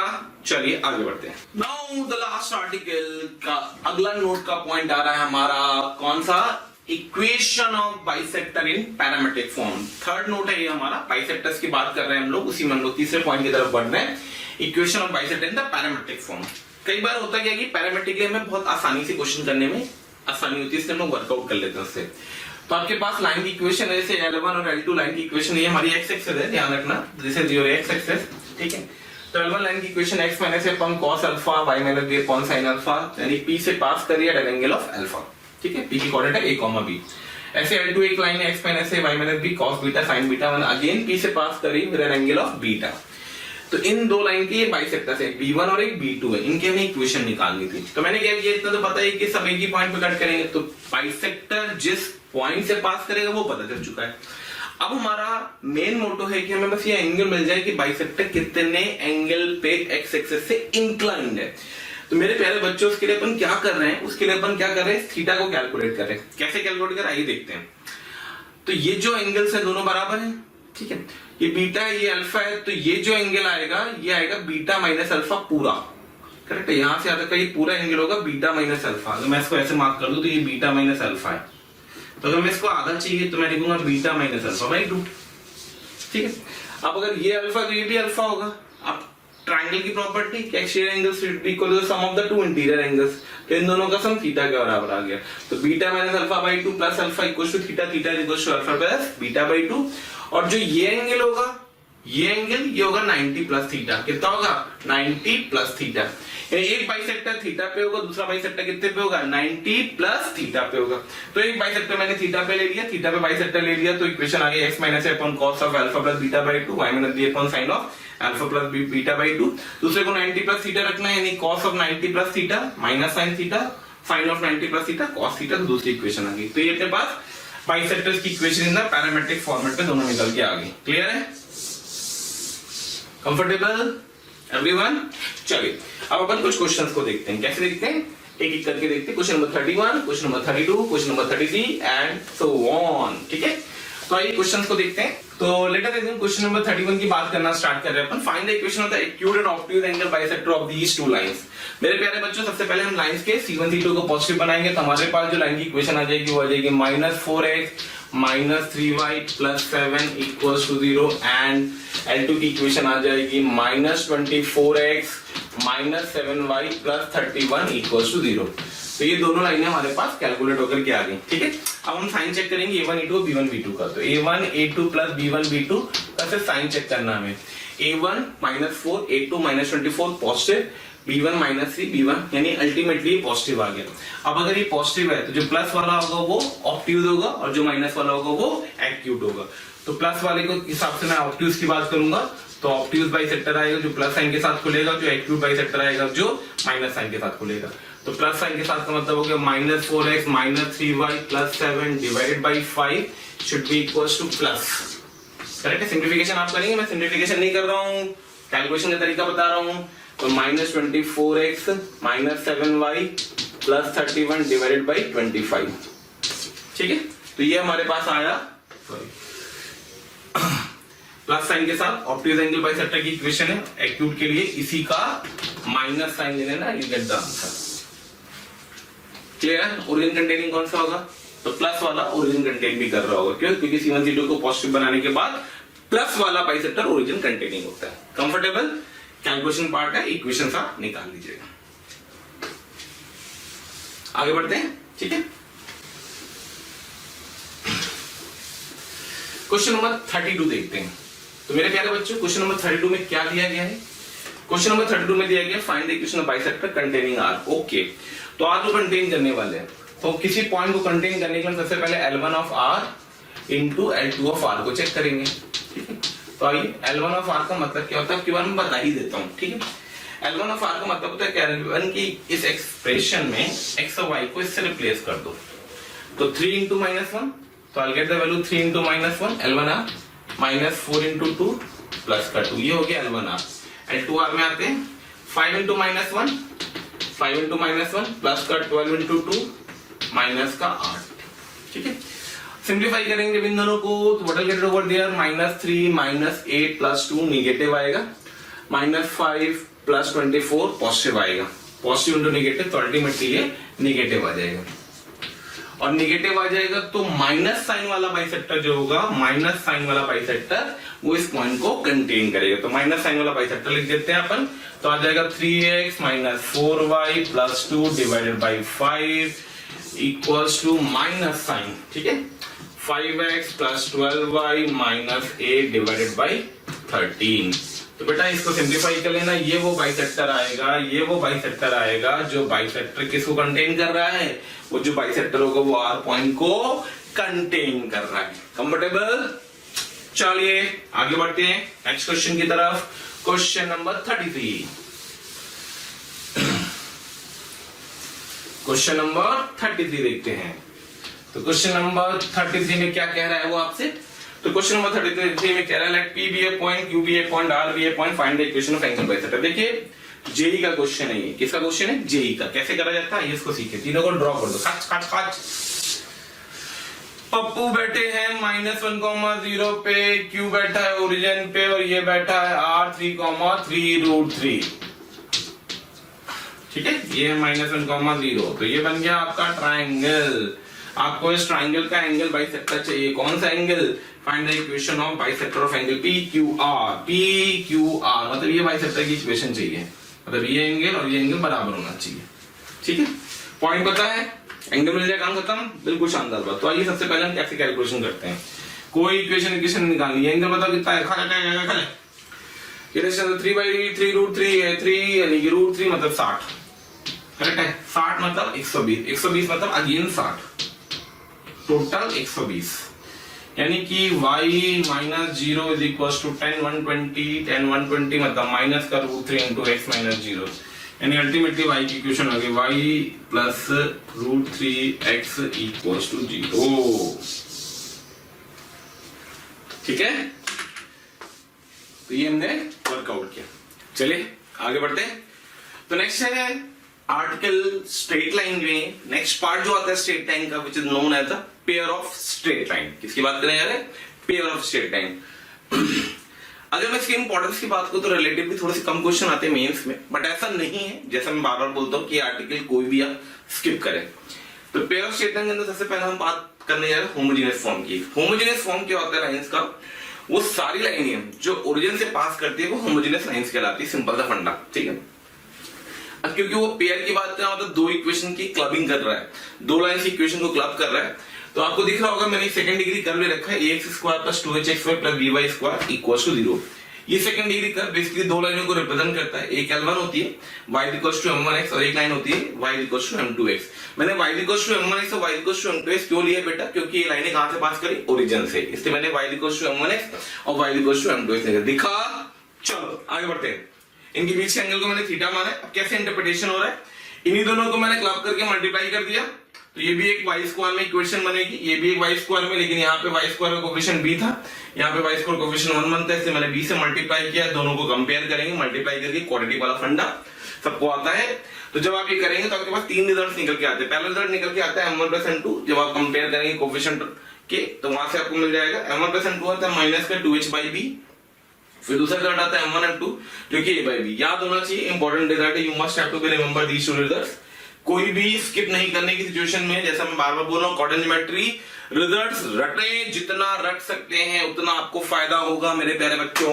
चलो तो आगे बढ़ते हैं। फिर हम tan theta angle between two lines का फॉर्मूला लगाएंगे जो भी अपन ने पढ़ा था, m1 - m2 / 1 + m1 m2। Use these two relations, you will get a result that is come out to be 2 times √(h²-) ab + a + b। Clear? On the basis of these three results, we have the 3 points. क्या दोनों लाइनें perpendicular थी, L1 perpendicular to L2 है, मतलब बीच का angle 90 हो गया, बीच का एंगल 90 हो मतलब m1 m2 -1 हो गया, परपेंडिकुलर कंडीशन। m1 m2 को -1 कर दोगे तो a + b 0 आ जाएगा, a + b 0 मतलब coefficient of x² + coefficient of y² = 0। तो this is the condition which you have to be remember. I will show you in a question. अभी अपन question करेंगे, उसमें दिखाएंगे अगर दो लाइनें परपेंडिकुलर थी तो coefficient of x² + coefficient of y² क्या होना चाहिए? 0। आगे बढ़ते हैं। अगर m1 + m2 0 है, जो हम लोगों ने पहले ही बात करी थी, अगर m1 + m2 0 है मतलब 2h/b माइनस साइन के साथ 0 होना चाहिए, तो b 0 होने की कोई लॉजिक नहीं है, क्वाड्रेटिक खत्म हो जाएगी तो h 0 होगा। h मतलब कोफिशिएंट ऑफ x²। अगर ऐसा होता है क्या कि h 0 हो जाए, मतलब m1 + m2 0 हो जाए, तो हम बोलेंगे the lines are equally inclined with the x axis. ये जो लाइंस होंगी ये x एक्सिस के साथ इक्वली इंक्लाइंड होंगी। x एक्सिस के साथ इक्वली इंक्लाइंड होने का मतलब क्या है कि एक लाइन ऐसे जा रही होगी तो दूसरी लाइन ऐसे जा रही होगी।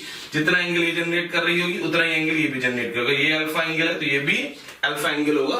एक लाइन होगी y = m1x और एक लाइन होगी y = m2x। तो अगर ये y = m1x थी तो ये y = m2x। So this is the meaning of equally inclined with the x axis। x axis are equally inclined होगी।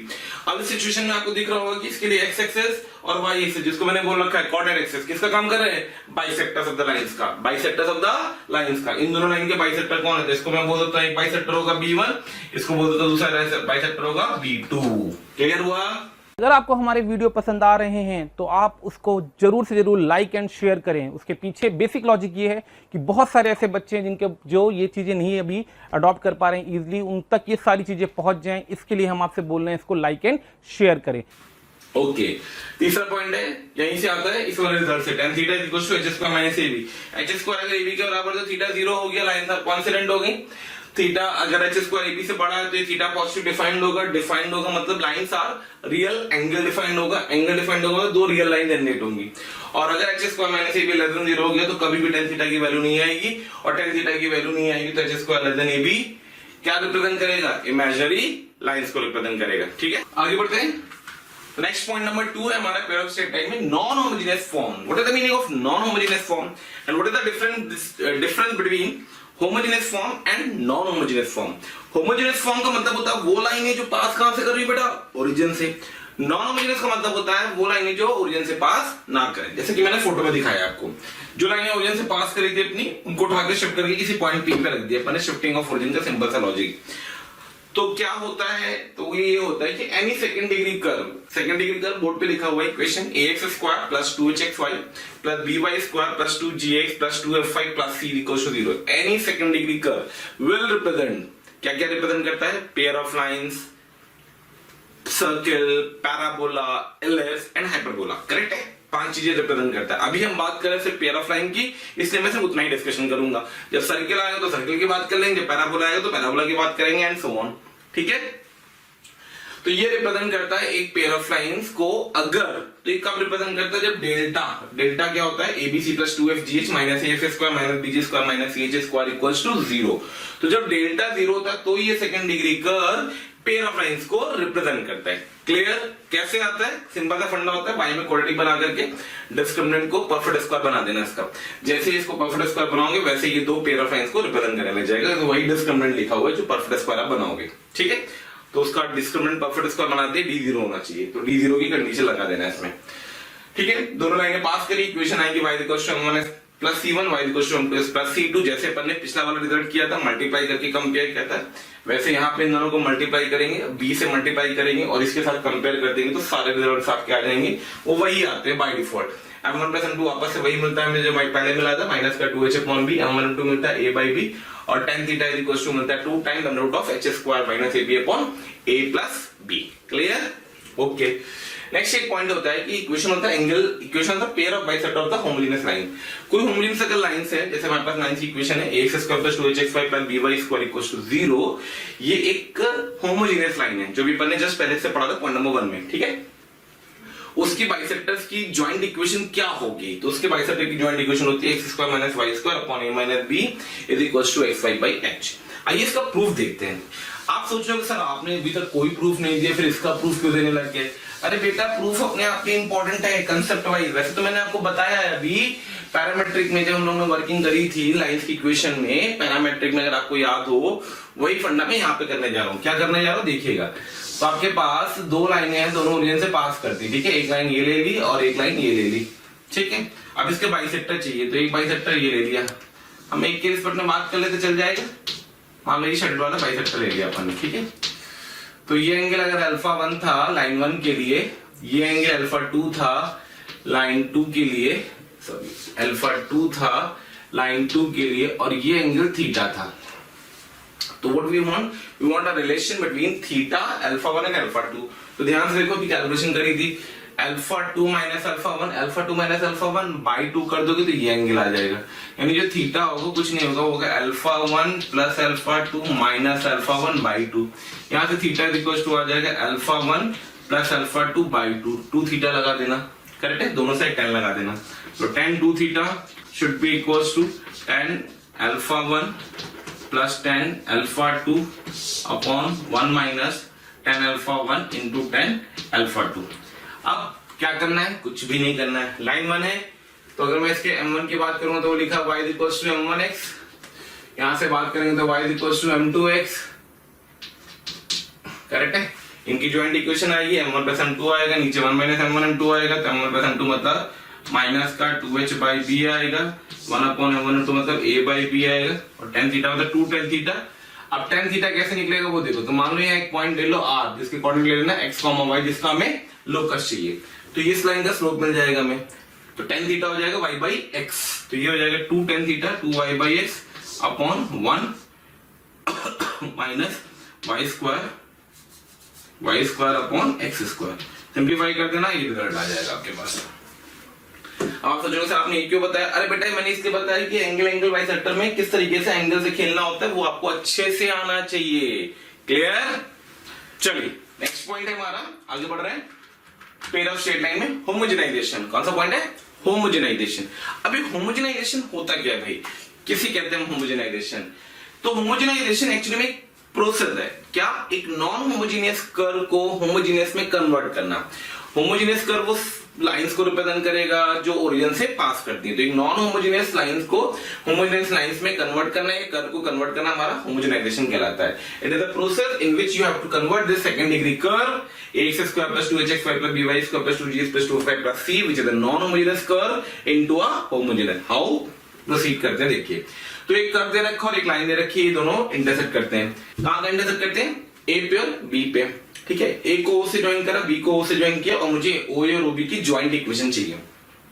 उसको निकालने का तरीका क्या होता है, इस जो लाइन की इक्वेशन दे रखी होती है, इस लाइन की इक्वेशन में जो कांस्टेंट टर्म है, उस कांस्टेंट टर्म को एक तरफ, वेरिएबल्स को सारे एक तरफ, और कांस्टेंट से डिवाइड करके 1 का एक्सप्रेशन निकालते हैं कि 1 किसके बराबर है। जैसे यहाँ पे आपको दिख रहा होगा 1 बराबर है minus lx plus my upon nk, ठीक, अपॉन nk, ठीक है। तो इसको माइनस n लिख देते हैं, तो माइनस n के बराबर है। अब हम क्या करने जा रहे हैं, हम निकालें now joint equation of O and OB can obtain by. कैसे? आपके पास जो सेकंड डिग्री कर्व दे रखा था, इसकी डिग्री पढ़िए, एक्स स्क्वायर बटे 2 वेरिएबल्स की डिग्री पढ़िएगा, x y 1 1 2 y square 2 x1 fy 1, तो ये 1 डिग्री करते हो, तो इसके बगल में एक 1 लिख करके छोड़ दिया मैंने, कोई फर्क नहीं पड़ेगा कि 1 लिखा मैंने। ऐसे सी डिग्री 0, तो इसके बगल में 1 का स्क्वायर लिख के छोड़ दिया। अभी जो 1 और 1 का स्क्वायर आपने लिखा है बेटा, इस 1 और 1 के स्क्वायर को इससे रिप्लेस कर दो। तो जैसे आप इससे रिप्लेस करोगे, you'll get a relation ax square plus 2hxy plus by square plus 2gx plus 2fy lx plus my upon minus n 1 की जगह पे lx plus my upon minus n का होल स्क्वायर इस 1 के होल स्क्वायर की जगह पे। Clear? अब सबकी डिग्री पढ़िए, बोलिए 2 2 2 1 यहां से 1 यहां से 2 होल स्क्वायर यहां से 2, तो अल्टीमेटली ओवरऑल डिग्री कितनी आई? 2। कितनी? 2। क्लियर? चलिए आइए अब इस पे क्वेश्चन देखते हैं जो भी अपन ने पेयर ऑफ स्ट्रेट लाइन पे कवर किया। स्टार्ट करें होमोजेनियस से। तो चलिए पेयर ऑफ स्ट्रेट लाइन पे कुछ क्वेश्चन देखते हैं। जैसे कि मैंने जस्ट खत्म किया अभी होमोजेनाइजेशन, तो आइए सबसे पहला इलस्ट्रेशन ही मैंने होमोजेनाइजेशन पे लिया है। किस पे? होमोजेनाइजेशन पे। क्या है, कैसे ऑब्जर्व करते हैं? फाइंड m, एक वेरिएबल पूछा गया, if the line joining origin to the, बेटा ये जो लाइन लिख रहा हूं जिसको मैं अंडरलाइन कर रहा हूं, this is the line which indicates you homogenization. Click कैसे करता है होमोजेनाइजेशन, आइए उस पे बात करते हैं। तो वो यहां से line joining origin to the point common, correct है? Line joining origin to the point common, इसको अंडरलाइन कर लेंगे, आप भी नोट्स में अपने लिखते वक्त ध्यान रखेंगे। क्वेश्चन में अगर ये पॉइंट मिलता है तो यहां से हमें क्लिक करता है कि क्वेश्चन होमोजेनाइजेशन पे बेस्ड है। आइए तो क्वेश्चन नंबर 34 को देखते हैं। तो क्वेश्चन नंबर 34 में क्या कह रहा है? Find m if the line joining origin to the points common to the curve and the line are at a right angles। ठीक है, तो अपन ने एक कर्व ले लिया, रैंडम फोटो बना रहा हूं, ठीक है, एक कर्व ले लिया ऐसे कुछ और एक लाइन दे रखी, लाइन की इक्वेशन दे रखी एक्सप्रेस y इक्वल्स टू, मैंने लाइन को ऐसे ड्रॉ कर दिया। इसने जहां पे इसको काटा मैंने a मान लिया और दूसरे को b मान लिया, तो उसने बोला OA और OB को जो ज्वाइन करती है लाइन वो कैसी है? आर एट राइट एंगल, तो m की वैल्यू बताइए। तो भाई दिख रहा है आपको, अगर मैं आपसे ज्वाइंट इक्वेशन ऑफ OA और OB पूछूंगा तो आप निकाल सकते हैं होमोजेनाइजेशन से। और फिर उसने बोला दोनों लाइन आपस में परपेंडिकुलर है, तो एक होमोजेनियस कर्व अगर परपेंडिकुलर है तो coefficient of x square plus y square क्या होना चाहिए? 0। दिस इज द भूमिका ऑफ दिस क्वेश्चन, करेक्ट है? तो हमें कितना काम करना है वो हमने सोच लिया, अब हमें कैसे करना है उस पे काम करते हैं। ठीक है, तो हमें काम क्या करना है, हमें इस लाइन को इस कर्व के साथ होमोजेनाइज करना है। तो सबसे पहली चीज तो इस लाइन में 1 चाहिए, तो ऑलरेडी उसने 1 दे रखा है, इसकी डिग्री 2, इसकी डिग्री 2, इसकी डिग्री 1, तो 2 हो जाएगी, इसकी डिग्री 1। तो अपन ने क्या किया, ज्वाइंट इक्वेशन डायरेक्टली लिख दी, joint equation of OA and OB। अगर मैं ऐसे बोला ज्वाइंट इक्वेशन OA और OB की बताओ तो फटाफट लिख दोगे? बिल्कुल लिख दोगे। कैसे लिख दोगे? आप लोगोगे सर, मैं कहूंगा बेटा, तो आप बोलोगे सर, मैं कहूंगा बेटा, तो आप बोलोगे sir, x minus 2y multiply by 1, किससे? 1। What is the name of 1? x plus y. शानदार बात, बिल्कुल शानदार बात। आगे बढ़ेंगे तो आप बोलेंगे सर, मैं बोलूंगा बेटा, तो आप बोलोगे सर माइनस m इंटू 1 का स्क्वायर। 1 का स्क्वायर मतलब x प्लस वाई का whole square should be equals to 0। अब मुझे OA परपेंडिकुलर टू OB दिख रहा है, क्या दिख रहा है? OA परपेंडिकुलर टू OB दिख रहा है, क्योंकि हमें m निकालना है, हमें लाइन में नहीं चाहिए, जो नहीं चाहिए उसके बारे में बिल्कुल नहीं काम करना है। Clear? OA perpendicular to OB चाहिए, OA परपेंडिकुलर टू OB चाहिए, तो हम क्या करेंगे, हम कहेंगे बेटा, तो आप बोलोगे सर, मैं कहूंगा बेटा, तो आप बोलोगे सर, तुम लोगों को क्या करना है हमें, तो हमें यहां से करना है कि coefficient of x square plus coefficient of y square क्या हो जाए? 0। तो coefficient of x square plus coefficient of y square equals to 0। Correct है? चलिए तो ऊपर से x स्क्वायर कोएफिशिएंट ढूंढते थे, यहां से 1 गिरा, यहां से 1 गिरा, यहां से माइनस का m गिरा। शानदार, ओके, देखा? फिर दिखाऊं, यहां से 1 आएगा, बिल्कुल आएगा, यहां से 1 आएगा जब ये दोनों मल्टीप्लाई होंगे, और फिर यहां से m आएगा। बाकी की जरूरत नहीं है, छोड़ दो, कैलकुलेशन करने की जरूरत ही नहीं है। y स्क्वायर कोएफिशिएंट 1, यहां से बोलिए -2, शानदार बात, यहां से बोलिए माइनस m इक्वल्स टू 0। तो सिंप्लीफाई कर दीजिए, तो 2 + 1 3 - 2 1, m इक्वल्स टू हाफ। लीजिए भाई, 2 लाइन में क्वेश्चन करता हूं। तो this is the concept which is important for homogenization, क्या करना है और कैसे करा गया। क्लियर है? आगे बढ़े? ठीक है, चलिए आगे बढ़ते हैं। तो नेक्स्ट हमारा क्वेश्चन है क्वेश्चन नंबर 35। क्वेश्चन नंबर 35 में हमसे क्या कह रहा है? तो क्वेश्चन नंबर 35 में हमसे कह रहा है सर जी, मैं कहूंगा बेटा जी, तो बोलेगा सर जी, तो मैं कहूंगा बेटा जी, तो बोलेगा सर जी, मैं कहूंगा बेटा जी। क्वेश्चन नंबर 35 में हमसे क्या कह रहा है? 35 में कह रहा है find the lines represented by चिचर पिचर। अभी एक पेयर ऑफ लाइंस लिखी हुई है, इसकी इंडिविजुअल लाइंस की इक्वेशन उनसे डिमांड कर रहा है कि सर हमें इंडिविजुअल लाइंस की इक्वेशन दो। इसको करने का क्या तरीका होता है, आइए उसको देखते हैं। तो इसे करने का तरीका ये होता है बेटा कि आप यहां से ना जो होमोजेनियस वाला पार्ट है उसको घूरो। क्या करो? घूरो घूरो। अरे वाह! तो जैसे ही आपने थोड़ी देर घूरा, आपको देखिए तो परफेक्ट स्क्वायर लिखा हुआ है। किसका लिखा हुआ है? 2x + y का होल स्क्वायर। साथ में कौन है? माइनस का 6x है। साथ में कौन है? माइनस का 3y है। साथ में कौन है? माइनस का 4 = 0। डन। तो बस यही से क्वेश्चन शुरू हो जाता है कि अगर मैं इसको दो फॉर्म में लिखना चाहता हूं तो मैं लिख सकता हूं this is equals to 2x + y + c1 multiply by 2x + y + c2।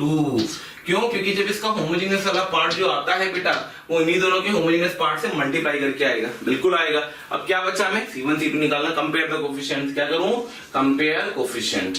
तो कंपेयर कोफिशिएंट। जब हम इसके कोफिशिएंट को कंपेयर करेंगे तो कैसे प्रोसीड होता है, आइए उसको देखते हैं।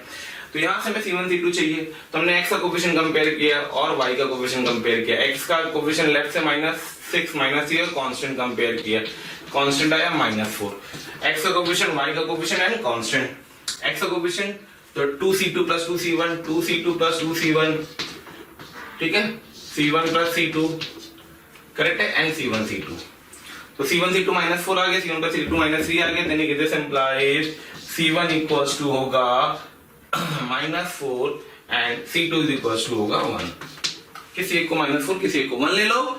तो यहां से इन तीनों इक्वेशन दें, ये रिजल्ट आपको दे दिया। तो आपसे यहां से लाइन की इक्वेशन आ गई। क्या आ गई? एक आ गई 2x + y -4 एक लाइन, और दूसरी लाइन क्या आ गई? 2x + y + 1। तो ये हमारी दोनों लाइनों की इक्वेशन आ गई। आए समझ में किस तरीके से सॉल्व किया गया? सिंपल सा कंसेप्ट था। होमोजेनियस वाले पार्ट को घूरना है, उसको परफेक्ट स्क्वायर बनाना है, उसको उससे मैनिपुलेट कर देना है। क्वेश्चन जेई का ले लेते हैं। कई बार ऐसा होता है कि हमें पेयर ऑफ स्ट्रेट लाइन के क्वेश्चन को करते वक्त ध्यान रखना है किस किस चीजों को किस किस तरीके से इंटरप्रेट किया जा रहा है। तो अगला क्वेश्चन ले रहे हैं। अगले क्वेश्चन में आपसे क्या कहा है? तो अगले क्वेश्चन में आपसे कहा है कि find the area of the triangle form by the lines x + y = 3 and the angle bisector of the line pair कुछ। तो सबसे पहले तो मैं नीचे वाले पेयर को उठा रहा हूं, ठीक है। एंगल बाइसेक्टर की बात करें तो आइए, एक तरीका कई बच्चों के दिमाग में होगा सर मैं पूछ रहा हूं बेटा, तो आप बोलोगे सर हम डायरेक्टली एंगल बाइसेक्टर की इक्वेशन क्यों ना निकाल ले, तो दो लाइन पेयर आ जाएगा, तीनों को सॉल्व कर लेंगे, ट्रायंगल का एरिया बहुत इट्स वेरी लेंथी। अब मैं आपको उससे छोटा मेथड दे रहा हूं। तो बेटा अब इस लाइन को अगर सॉल्व करेंगे तो लिखा y - 1 का whole square = x²। Observe your own. तो यहां से लाइन की दो इक्वेशन आ गई, एक आ गई x + 1 और एक आ गई y = -x + 1। मैंने दोनों को ड्रॉ कर दिया। तो y = x + 1 कुछ ऐसे जा रही होगी। मान लो मैं इसको L1 बोल रहा हूं, तो ये लाइन L1 आ गई, और y = -x - ये जा रही होगी, तो ये L2 हो गई, ठीक है। इसको मैंने L2 लिख दिया। अब इसके बाइसेक्टर्स की बात कर रहे हैं, तो एक बाइसेक्टर तो यही हो गया,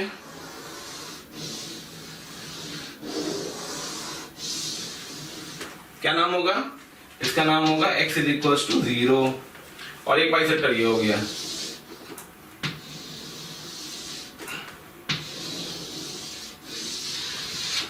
क्या नाम होगा इसका? y = 1, ठीक है। और से बोला एक लाइन और है, कौन सी? x + y = 3, 1 2 3। तो हमें ये एरिया निकालना था,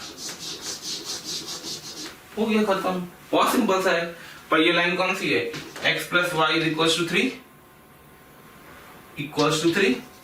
तो ये पॉइंट आ गया, यहां से यहां तक की डिस्टेंस 2, करेक्ट है, क्योंकि ये है 0,1, ये है 0,3।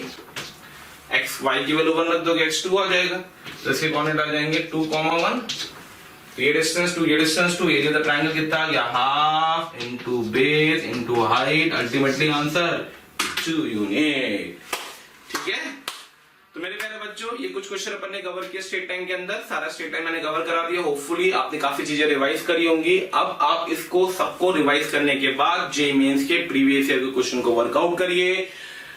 किसी भी तरीके की कोई भी दिक्कत आती है तो कमेंट बॉक्स में मेंशन करिए, मुझे पर्सनली मैसेज करिए, ग्रुप में डालिए, जिस तरीके से भी आप कंफर्टेबल हो, बट मेहनत खूब जबरदस्त करिए। ठीक है, फिर मैं आपसे मिलता हूं अगले चैप्टर के साथ। Thank you. डियर स्टूडेंट्स, आपका जितना प्यार और स्नेह हमें मिल रहा है उससे हमारी मोशन की टीम पूरी तरीके से बहुत ज़्यादा मोटिवेटेड है और आपके लिए दिन रात मेहनत करके बहुत अच्छा कंटेंट बनाने की पूरी तरीके से लगी हुई है। अगर आपको लगता है कि जो यहाँ पे हम वीडियो दे रहे हैं इसके आपको डिटेल्स वीडियोस चाहिए, मटेरियल चाहिए, तो उसके लिए आप हमें कॉल कर सकते हैं 1800 2121 799। Thank you so much.